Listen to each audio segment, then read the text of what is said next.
Today we are here to talk about battery cage farming. We have visited Mr. Samuel on his farm. We have had a tour of his farm and we want to advise him. He is also going to tell us his story and how to basically run a farm from how the day goes from morning to evening. Now, these are some of the very important notes you need to put in place. Both Samuel and maybe you who is viewing us. Kindly, if you haven't subscribed to our YouTube channel, hit the subscribe button. You will always get an educative video and you'll always get to learn what the farmers are doing right on the ground each and every 2 days a week.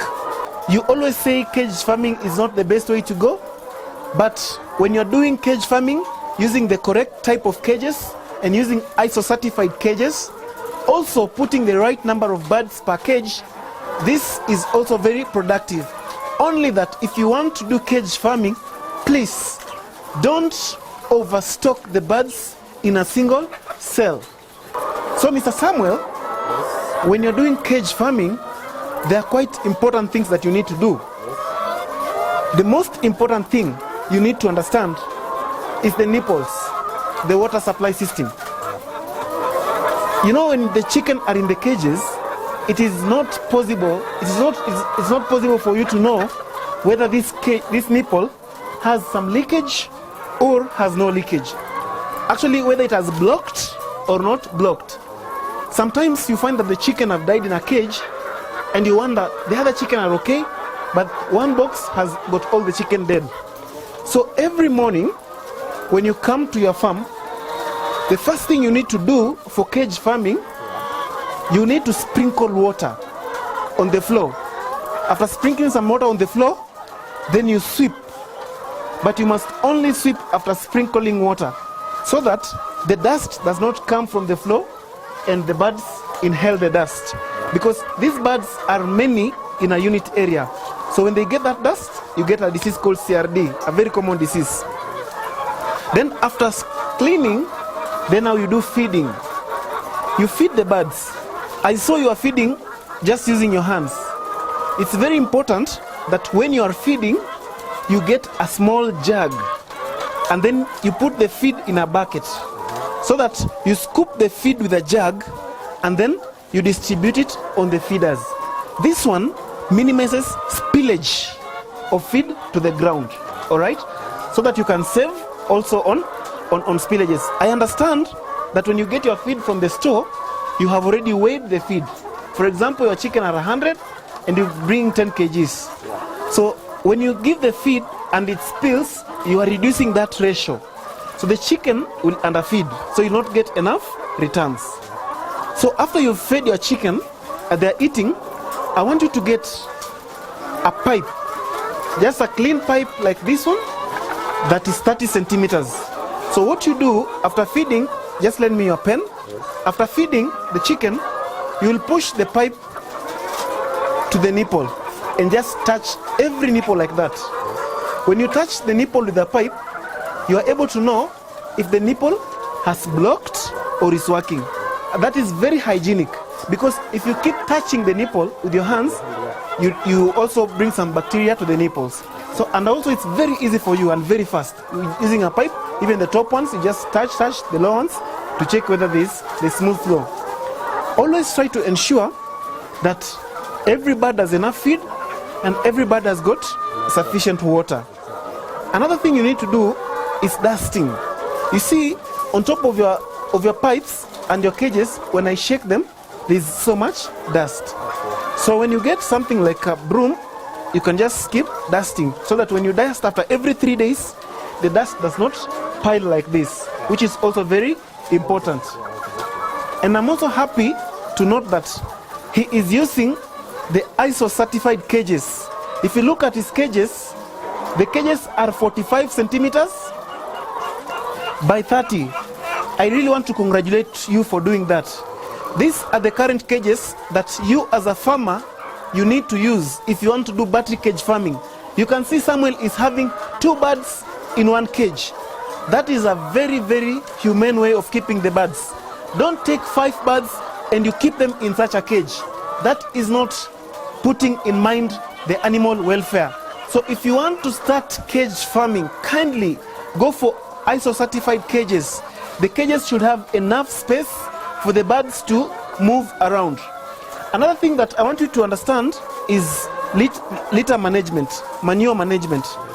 If you don't manage that manure very well, it will bring for you also some infections due to pilage of ammonia. And I'm happy Samuel is already using some polythene bags on the floor, so that when the manure drops there, every morning you just change it. And I want to really congratulate you for that. And also, maybe one thing you also need to do with cages, there's a very big problem with cages in terms of fungal infection. I don't know if you've ever seen a chicken with a very soaky behind, like the chicken is producing white diarrhea, and that has really soaked the feathers at the back. That is because of fungal buildup. So when you come to feed the birds in the morning, always check the feed. If the feed has not been finished, kindly collect all that feed, mix it with the other feed that you're bringing in, and introduce it. And then as the chicken keep eating, always do raking. For example, you see here in this cage, you have got one bird. And in this cage, you've got 3 birds. But now, you are giving one bird an equal ration of feed like the 3 birds. You see, this chicken are underfeeding, and this one is overfeeding. And maybe even it's not laying. So always move around, do raking, distribute your feed evenly. In cages like this one, that don't have chicken, always remove that feed. Because when the feed continues being there, and there's some spillage of water, aflatoxin starts developing, or molds start developing. When the chicken eats, that's when they get that problem of fungal infection. You'll find that the chicken has stopped producing. Yeah. Maybe if you have a question, you'd ask me. Oh, very important, I'd forgotten this one. After every 3 weeks or 2, or always do something called flushing. You usually do that? After 2 weeks, yeah. After 2 weeks? Yeah, flushing, yeah. Very correct. Yeah. You do it at night? Or what time do you do? Very early in the morning. All right. Yeah. Now, it's not advisable to do flushing in the morning. Yes. It's advisable to do flushing at night. Okay. When you come in, you just prepare the tank, and then you open the valves, the joints that you're going to remove the water from. Yeah. Then you switch off the lights, and then you flush the chemical.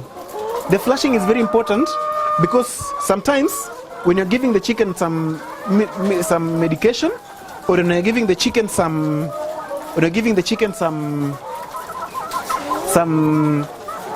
vitamins that is in powder form, it usually tends to coagulate. If you look at that pipe, for example, at the corner, you see the black thing. Yeah. So when you flush, it helps you get rid of the